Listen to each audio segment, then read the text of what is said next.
বন্ধুরা, আজকে খুদের ভাত রান্না করব। চালটা ভালো করে ধুয়ে নিয়েছি, দেখতে থাকো।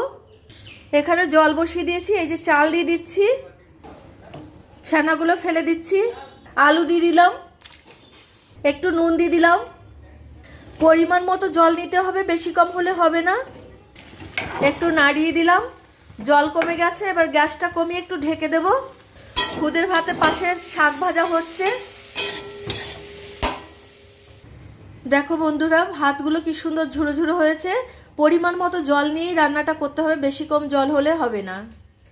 এই ভাতে কিন্তু মাড় গালা হয় না, এমনভাবেই জল নিতে হবে যাতে মাড়টা আর কি ভাতের সাথেই টেনে যায় এবং ভাতটা এরকম সুন্দর ঝুড়ো ঝুড়ো ভাত হবে। অনেকেই দেখতে চেয়েছিলে খুদের ভাত কি করে রান্না করতে হয়। এখানে আলু সেদ্ধ দিয়েছি, খুদের ভাতের সাথে মাছ ভাজা, কাঁচা পেঁয়াজ, শুকনো লঙ্কা পোড়া, শাক ভাজা, এখানে পুঁটি মাছ ভাজা আছে আর রুই মাছ ভাজা আছে। আমার